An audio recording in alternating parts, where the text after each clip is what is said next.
here, and I'm back with another video for W+9. Today we're going to be using the Landscapes Borders dies and these cute, adorable little bunnies, which I have not used in forever. The name of it is actually called Wishing You, and then later on I'm going to bring in the largest die from the gift cards layers dies. So it is the 4th of July. Happy 4th of July. Happy birthday, America. So we're going to be doing some fireworks. We're going to use this masking fluid. I'm working on Canson watercolor paper, and this is liquid frisket.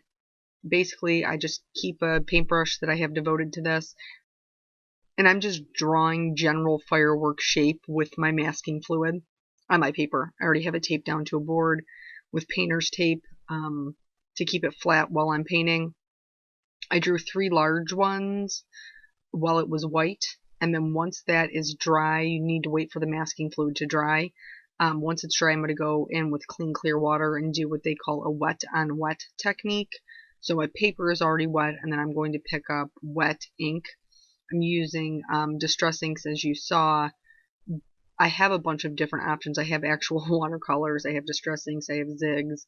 I just have, I guess, the most colors that I like in distress inks, and that's what a lot of people have.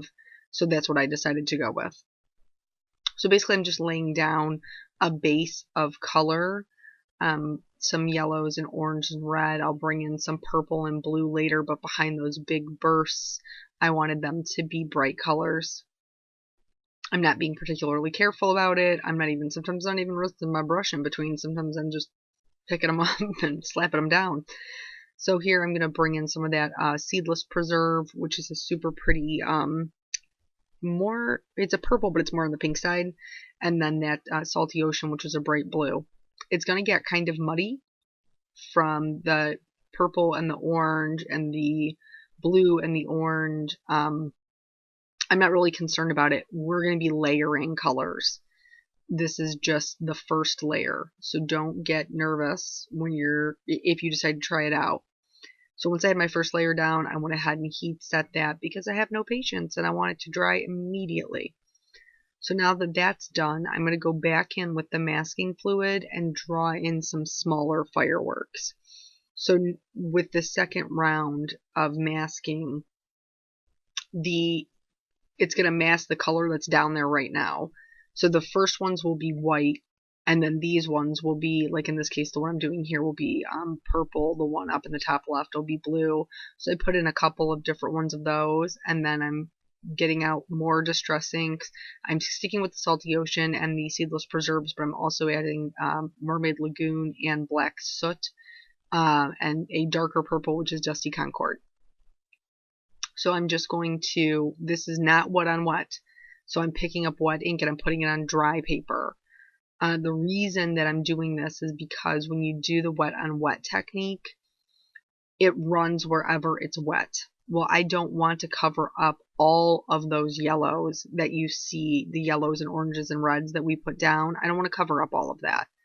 So I'm trying to blend out my edges, but then as I go through and apply the color, I'm going to go in with a dry paper towel and blot up any color where I don't want it. So if it looks like it's covering too much of those softer colors, then I'm just going to go blot them up, and they pick up really nicely. Distress inks really do. That's one of the reasons why like you see Christina Warner do it all the time.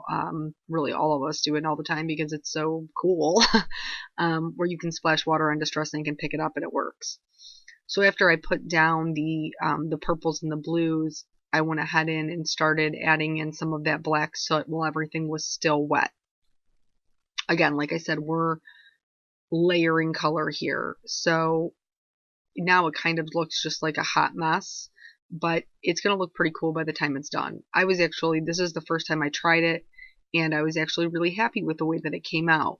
So sometimes I go back in with just clean water and kind of soften out some edges. I'll go back in with a dry paper towel, blot up anything that I don't like. It's a wonderful thing about watercolor is it's so malleable. There's nothing that's like set in stone. So if you put color down and you're like, yee, why did I do that? That is not pretty. Like, just get a dry paper towel and blot it up while it's still wet, and you're like good to go. You can just start all over again. So I'm adding more dark, especially around the edges. I wanted to add it between two of those fireworks because I felt like it wasn't broken up enough. And then here, I'm going back in just with really my darker colors with the Mermaid Lagoon, the Seedless Preserves, and the Black Soot. And I'm going to mix them with the Black Soot to get like a really deep plum color and a super deep like tealish blue.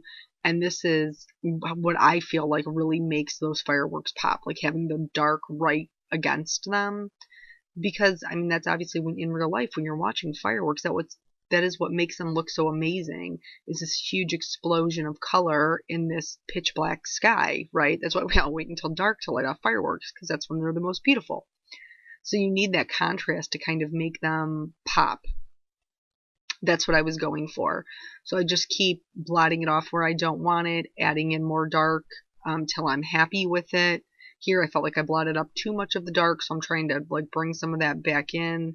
And like I said before, it's very forgiving. So don't feel like, if you put something down and it goes a little haywire to begin with, that you're not going to be happy with it. And here, wait. Oh, what just happened there? Yeah, rip my paper. It happened. It totally happened. Don't worry, we're going to fix it. Like, this stuff happens. I mean, it happened. I think that a lot of people think like, you're the only one this ever happens to. Not true. Happens to all of us. Gonna put down a little bit of Tombow Mono multi-glue, smear it around on the bottom, and then push that paper back down. You want to use just a little bit so it doesn't like ooze out onto your paper, and we're going to be fine. It's going to stay exactly right where it's supposed to. Then after that, I'm going to go in and remove that liquid frisket, and I'm just doing it with my finger. I'm just rubbing it off. You want to make sure your paper is completely dry before you do this. I use the Landscapes Borders die to cut some white W+9 paper, and I use the Hill. I'm going to build a little scene here with the fireworks. So I started with Twisted Citron, and I'm putting that down. I originally got a little overzealous and tried to glue this piece to the firework paper while it was white. So since it's not snowing and fireworking, I was like, yeah, I better pull this back off. And thank God, like Tombow Mono multi-glue is still, while it's wet, it gives you a little bit of give. So basically here, I know that I'm going to have some backlighting from that fireworks. That's what I'm trying to put down. So I started with the lightest color, Twisted Citron, and then moving out to the darker, so Twisted Citron, Mowed Lawn, Pine Needles, and then out to the Black Soot. You can see here it didn't blend very well. My Black Soot I just re-inked. So I'm just going to go over it a second time all the way back out to the beginning, and that's going to make me happy with my blend. Here is where I'm bringing in that largest die from the Gift Cards Layers die. And I'm doing this because it's going to help make my piece look like one cohesive piece.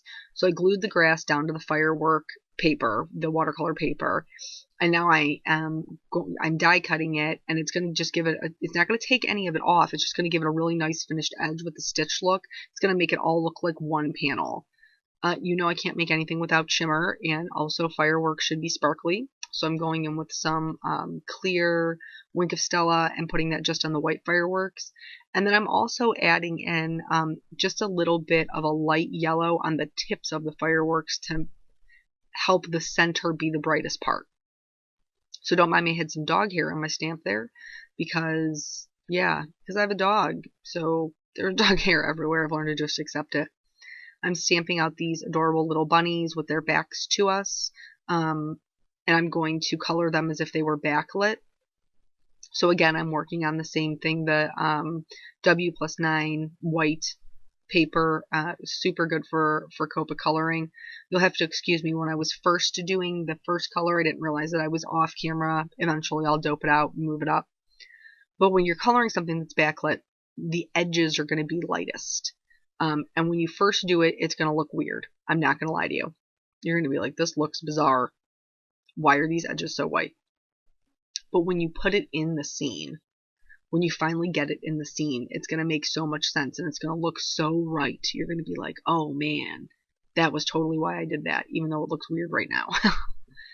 So I started with my C1 I'm just putting down some base color. I'm leaving the edges of it white because they're going to be, I mean, think about it. When you go to a fireworks display and they do that grand finale and the whole sky is lit up with all these beautiful colors, you can see the person next to you like they were lit up in a spotlight.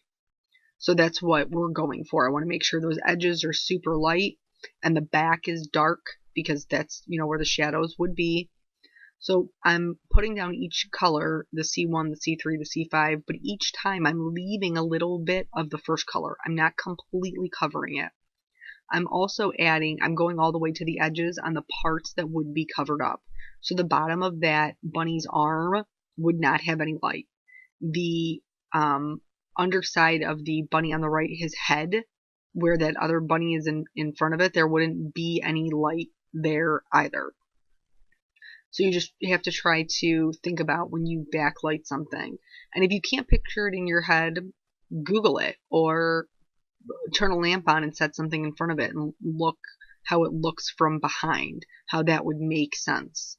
I kept the darkest colors to just the back. I didn't put them on the ears. I could have, but I was scared to lose my highlight, so I just went with what I thought would work. And then once I got out to my darkest color, I went back in, or went back through out to my lightest color, keeping that highlight on the edges. Really strong highlight on the edges. The last thing I'm going to do is go in with this very light yellow marker and add that to where the white is, because those fireworks are exploding and they are casting light onto these bunnies. So rather than try to, I guess, figure out what the rainbow colors would be, I just went with yellow. I knew I wanted to fussy cut these out. There are dyes that match this, but I wanted that true backlighting look, so I decided to fussy cut them. So I'm just using an X-Acto knife and an old acrylic block. I have a Ranger craft mat underneath there. You can't cut on top of those because you will cut through them. You can clean anything off of them, but you cannot cut on them. After it was all fussy cut, I'm using a Memento Tuxedo black marker to just clean up the edges so that my fussy cutting looks perfect, even though that it's not.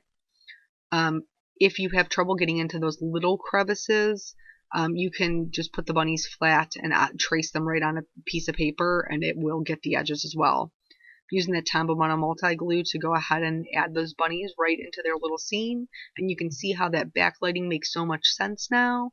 And I did not put a sentiment on this one. I didn't because I thought it would be cute for a bunch of things. Maybe happy anniversary, or, you know, I mean, obviously the 4th of July, or any sort of celebration. You could use, maybe not these particular bunnies, but another bunny in the set for graduation and the fireworks. There was just a lot of options, and I kind of wanted to leave mine open until I needed the card.